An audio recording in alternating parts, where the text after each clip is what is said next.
Hi guys, today we'll be learning about welcome to all. The thing is that it's been a pretty long time that we have met and all. Means I was going through a lot of stuff. Means what are the content we need to keep at this moment of time in terms of COVID-19 lockdown time.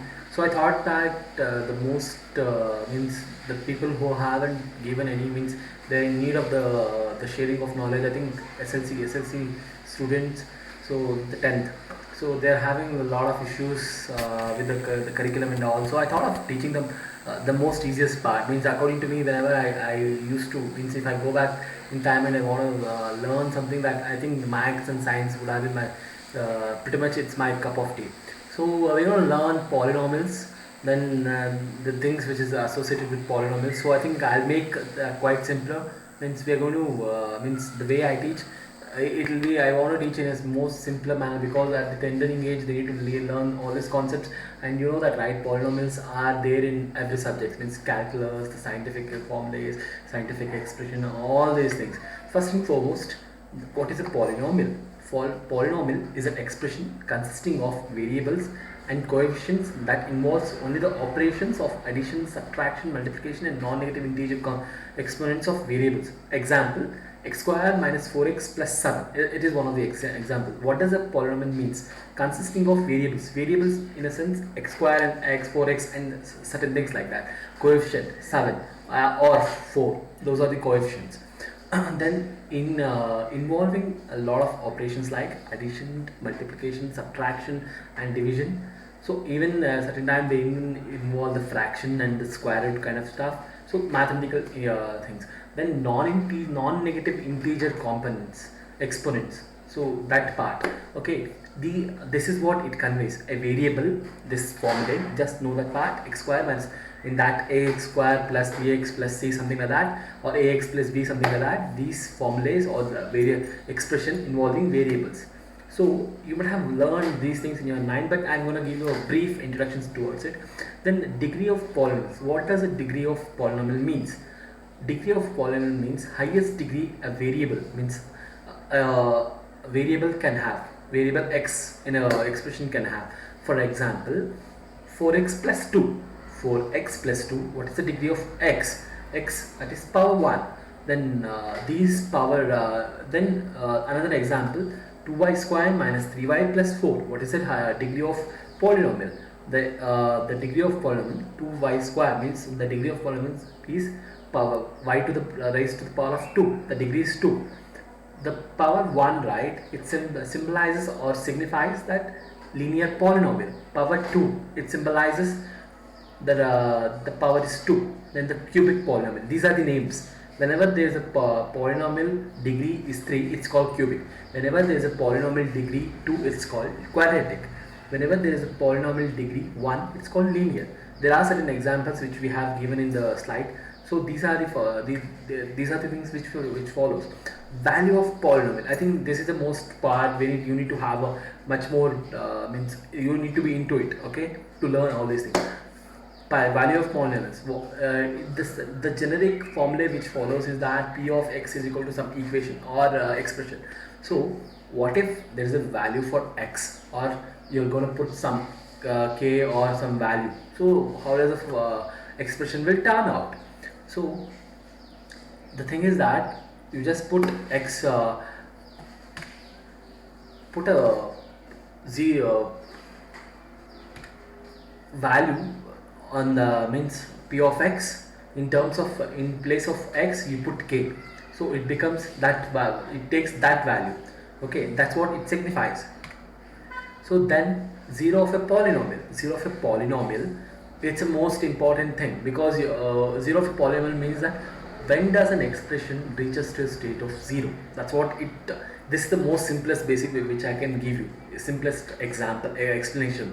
When does any expression or equation, if you put some value, right, what we learned in the value of polynomial, right, it continues.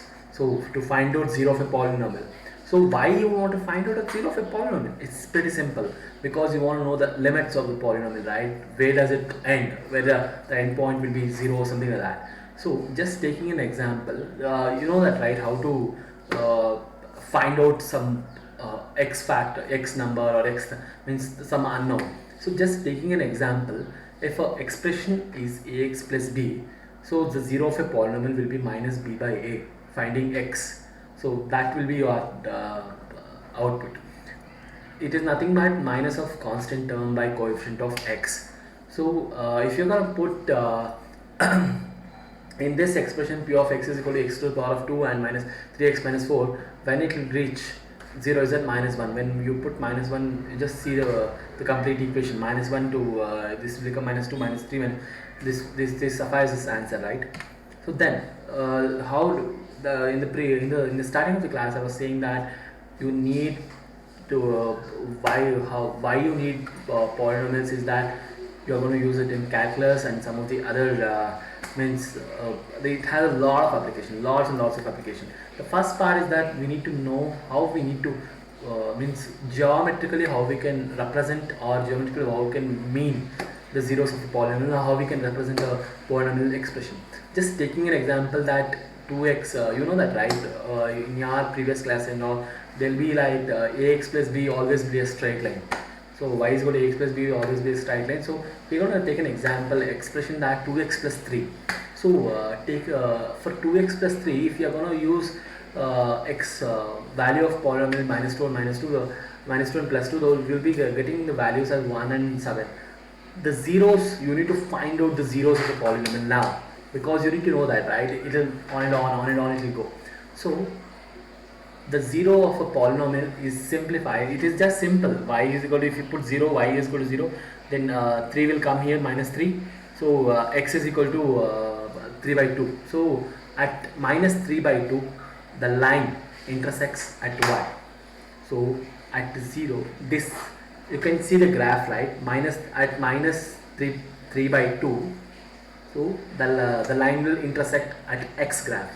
So your zero of a polynomial of this equation is particularly is minus 3 by 2. Kindly remember, in a linear equation always zeros of a polynomial will be 1, only 1. So you need to know the part. Any linear equation, it will be a straight line and all. So the next we're going to go to quadratic expression. How does a quadratic expression will turn out? Okay, quadratic expression.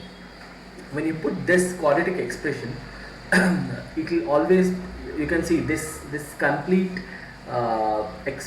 graph or the diagram which shows that it's a parabola, right? What does a parabola? It covering all the directions, right? So if you're gonna see in the tabular column also the values which we have given, the values of zeros of a polynomial, it's simplified. It is you can see there is minus 1 and there is plus 4. So at these in the tabular column as well as in the graph, minus 1 and 4 are the zeros of a polynomial. Other than that, they're having a lot of other values. So, and even it is intersecting at those points. So always know that point, zeros of a polynomial, and why it is needed, why it is intersecting and the value and everything. You need to know this from this perspective. Not that you're gonna simply learning, not for learning's sake. Learning is always primary, but far beyond then it's just excellence. So that part you need to know. We're going to see some of the other examples. In here, we're just going to take some of the examples, okay, for the quadratic expression itself. Here it is intersecting at a and a dash, and second one is a and a dash in the first corner, in the first half.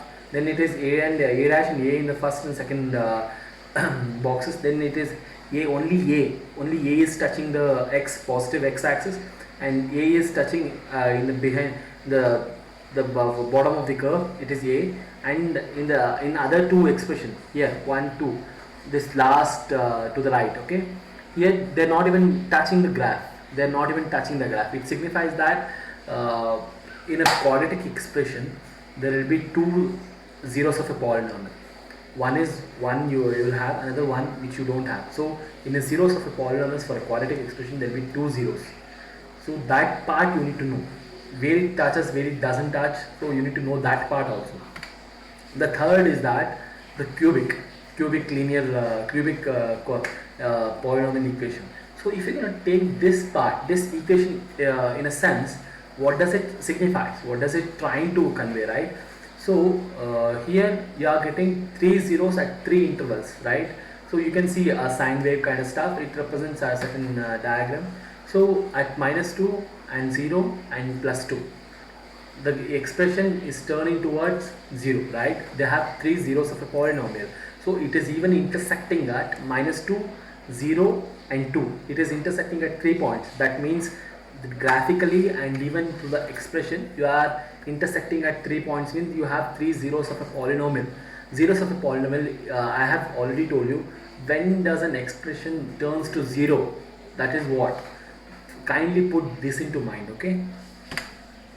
Whenever this is an expression which is for x square minus x cube minus x square. I forgot to write the equation, but I want to explain you in this manner only. So it is touching at this point, right? See, it's not even. So for this equation, it will turn out like this. How will you? Here, if you see, the curve is going little below 1. It is gazing. In the first diagram, it is just gazing. The second diagram, it is just going below the curve. Okay, how does you interpret or get inference to this thing? Okay, it is just gazing, right? This is x cube minus x square equation.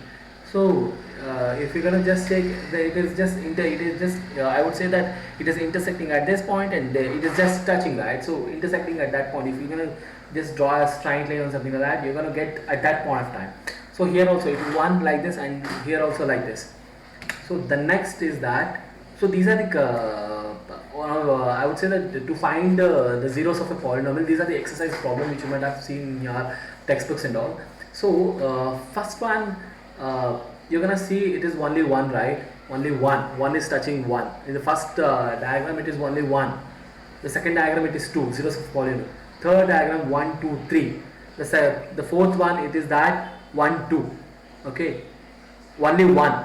The first one, the first thing you need to know about whenever it touches a curve or something like that, just know that it should x should turn, means the expression should turn towards 0 only when it is touching 0 in the x-axis. That is the most predominantly thing you need to keep in your mind. That is the main part. Okay, with the first graph also, it is touching 0 at, it is intersecting 0 at a x curve, x axis. Okay, at that point.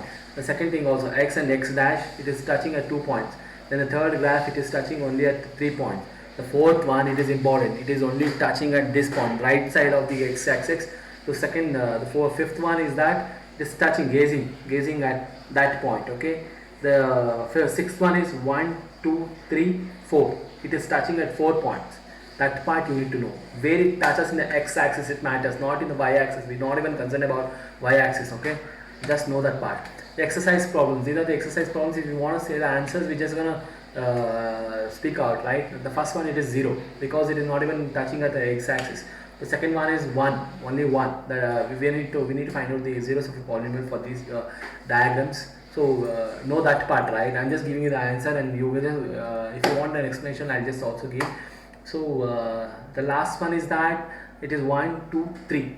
The third one is 3. It is intersecting at 3 points. So zeros of polynomials for that diagram, it's 3. The fourth one, it is intersecting at 2 points in a negative region of x dash. So it is 2. The fifth one is that 1 2 3 4. It is intersecting at 4 points. And sixth one is 1 2 3 4 5. It is intersecting at 5 points. So the on and on I'm saying to you guys, zeros of polynomial, kindly remember that when does an equation or something like when it turns to 0, that's what we need to find out, right? When finding an x, it's always important, right? When it turns to 0, that's what important, right? That is what important. So know that part, and even why there is a tableau column, there is an expression, there is a graph. So always the values which you have got, it always follows the graph. So graph also, when it turns 0, it's a vice versa thing. So you need to know that part. If you have any doubts, kindly let me know, and thanks.